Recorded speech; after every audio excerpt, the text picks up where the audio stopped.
Assalamualaikum warahmatullahi wabarakatuh. Selamat pagi, salam sejahtera untuk kita semua. Perkenalkan, saya Aulia Fitri dari Universitas Singapura Bangsa Karawang, dan pada kesempatan kali ini saya akan mempresentasikan hasil belajar saya, yaitu tentang materi tentang konsep pelayanan kesehatan ibu dan anak. Selamat menyaksikan untuk teman-teman semuanya.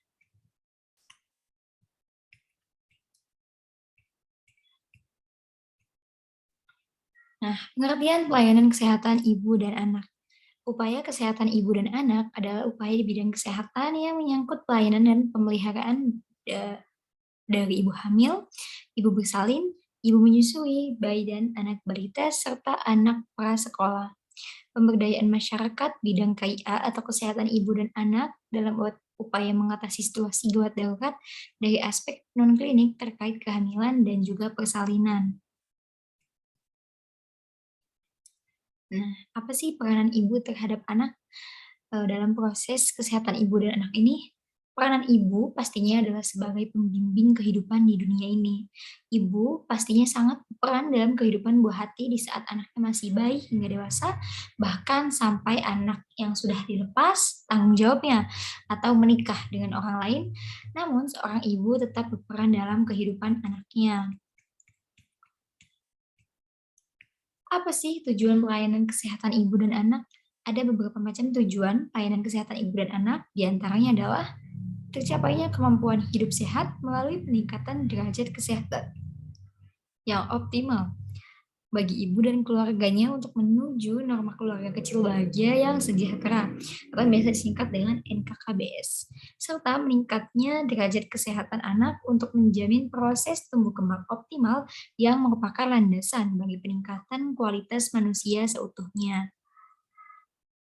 Nah, selanjutnya adalah prinsip dan pengelolaan pelayanan kesehatan ibu dan anak. Prinsip pengelolaan program KIA adalah memantapkan dan meningkatkan jangkauan serta mutu pelayanan KIA secara efektif dan efisien. Pelayanan KIA diutamakan pada kegiatan pokok. Yang pertama adalah peningkatan pelayanan antenatal di setiap atau seluruh fasilitas pelayanan dengan mutu yang baik serta jangkauan yang setinggi-tingginya. Yang kedua adalah peningkatan pertolongan persalinan yang lebih ditujukan kepada peningkatan pertolongan oleh tenaga profesional secara berangsur. Yang ketiga yaitu peningkatan deteksi dini risiko tinggi oleh ibu hamil, baik oleh tenaga kesehatan maupun di masyarakat, yaitu oleh kader dan dukun bayi, serta penanganan dan pengamatannya yang dilakukan secara terus-menerus. Yang keempat adalah peningkatan pelayanan neonatal atau bayi berumur kurang dari 1 bulan dengan mutu yang baik dan jangkauan yang setinggi-tingginya. Sedangkan tujuan khusus dari pelayanan kesehatan ibu dan anak yang pertama adalah meningkatnya kemampuan ibu, entah itu berupa pengetahuan, sikap, dan perilaku dalam mengatasi kesehatan diri dan keluarganya dengan menggunakan teknologi yang tepat guna dalam upaya pembinaan kesehatan keluarga, paguyuban, keluarga, posyandu, dan sebagainya. Kedua adalah meningkatnya upaya pembinaan kesehatan balita dan anak prasekolah secara mandiri di dalam lingkungan keluarga, paguyuban, IO keluarga, posyandu, dan karang balita, serta di sekolah taman kanak-kanak atau TK. Yang ketiga yaitu meningkatnya jangkauan pelayanan kesehatan bayi, anak balita, ibu hamil, ibu bersalin, ibu nifas, dan ibu menyusui. Yang keempat adalah meningkatnya mutu pelayanan kesehatan ibu hamil, ibu bersalin, ibu nifas, ibu menyusui, bayi, dan anak balita. Serta yang terakhir yaitu meningkatnya kemampuan dan peran serta masyarakat, keluarga, dan seluruh anggotanya untuk mengatasi masalah kesehatan ibu, balita, anak prasekolah, terutama melalui peningkatan peran ibu dan keluarganya. Jadi di samping adanya pelayanan kesehatan ibu dan anak yang dilakukan oleh berbagai macam fasilitas kesehatan di tiap-tiap daerah, peran serta dari sosok ibu sangat berpengaruh besar atau justru sangat penting. Jadi sebelum kita melakukan, pengecekan kesehatan, entah itu untuk ibu hamil, ibu bersalin, ibu menyusui, ataupun bayi balita dan anak prasekolah, maka seharusnya seorang ibu sudah terlebih dahulu memberikan pengetahuan dini tentang kesehatan kepada anak-anaknya. Selanjutnya, pelayanan kesehatan ibu dan anak. Yang pertama, ini mencakup pelayanan antenatal. Pelayanan antenatal adalah pelayanan kesehatan yang diberikan kepada ibu selama masa kehamilannya, sesuai dengan standar pelayanan antenatal. Standar minimal 5T untuk pelayanan antenatal terdiri dari yang pertama, timbang berat badan dan ukur tinggi badan. Yang kedua, ukur tekanan darah. Yang ketiga, pemberian imunisasi tetes secara lengkap. Yang keempat, ukur tinggi fundus uteri ibu hamil. Yang kelima, pemberian tablet zat besi minimal 90 tablet selama kehamilan. Selanjutnya, poin kedua adalah pertolongan persalinan. Nah, dalam pertolongan persalinan ini jenis tenaga yang memberikan pertolongan persalinan kepada pihak masyarakat. Yang pertama bisa melalui tenaga profesional, contohnya seperti dokter spesialis kebidanan, dokter umum, bidan, pembantu bidan, dan juga perawat. Yang kedua adalah dukun bayi. Namun dalam tanda kurung terlatih, ya, dukun bayi yang sudah terlatih dan telah mendapatkan latihan tenaga kesehatan yang dinyatakan lulus. Sedangkan dukun bayi yang tidak terlatih adalah dukun bayi yang belum pernah dilatih oleh tenaga kesehatan atau dukun bayi yang mungkin sudah dilatih dan juga belum dinyatakan lulus. Poin selanjutnya adalah deteksi dini ibu hamil yang beresiko. Faktor resiko pada ibu hamil diantaranya adalah yang pertama, primigravida kurang dari 20 tahun atau lebih dari 35 tahun.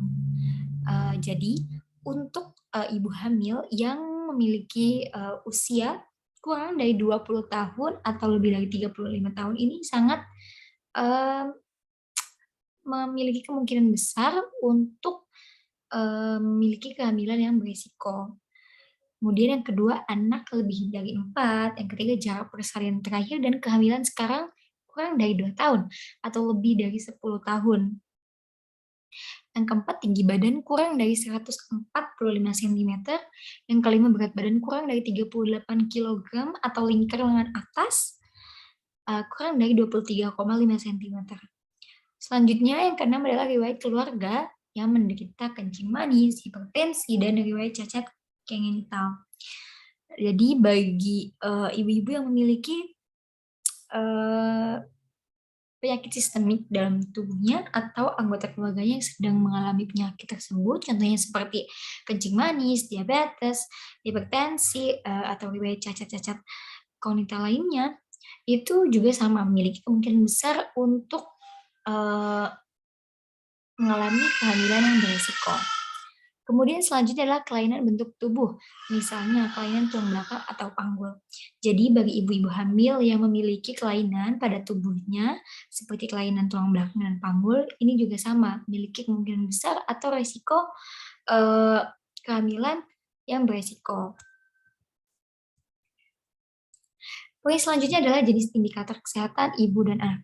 Terdapat 6 indikator kinerja penilaian standar pelayanan minimal atau SPM untuk pelayanan kesehatan ibu dan anak, yang mana ini wajib dilaksanakan, yaitu cakupan kunjungan ibu hamil keempat. Yang pertama, kunjungan ibu hamil keempat adalah ibu hamil yang kontak dengan petugas kesehatan untuk mendapatkan pelayanan ANC atau pelayanan kesehatan sesuai dengan standar 5T. Dengan frekuensi kunjungan minimal 4 kali selama hamil, dengan syarat trimester 1 minimal 1 kali, trimester kedua minimal 1 kali, dan trimester ketiga minimal 2 kali. Nah, standar 5T yang dimaksud adalah, seperti yang tadi sudah saya katakan ya, bahwasanya 5T adalah pemeriksaan atau pengukuran tinggi dan berat badan. Yang kedua adalah pemeriksaan atau pengukuran tekanan darah. Yang ketiga adalah pemeriksaan atau pengukuran tinggi fundus uteri.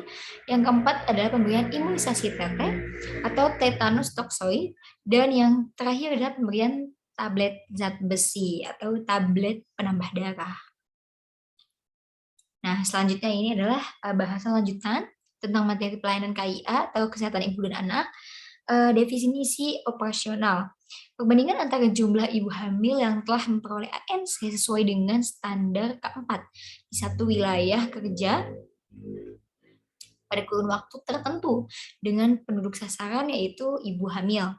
Cara perhitungan.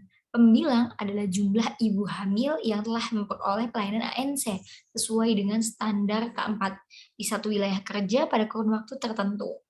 Nah, kemudian poin ketiga lanjutan yaitu sumber data. Sumber data ini bisa dihitung melalui jumlah ibu hamil yang telah memperoleh pelayanan ANC sesuai dengan standar keempat, diperoleh dari catatan register, kohort ibu, dan laporan PWS KIA.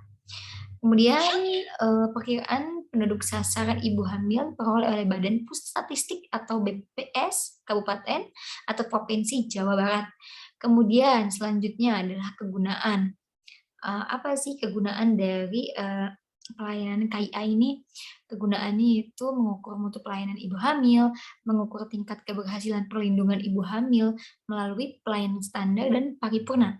Jumlah ibu hamil yang telah memperoleh pelayanan ANC sesuai standar K4 perkiraan penduduk. Selanjutnya, mengukur kinerja petugas kesehatan dalam penyelenggaraan pelayanan ibu hamil.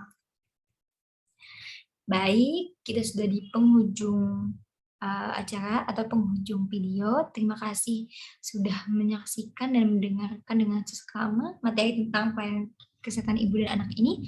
Semoga bisa bermanfaat bagi kita semua. Saya ucapkan terima kasih pada teman-teman.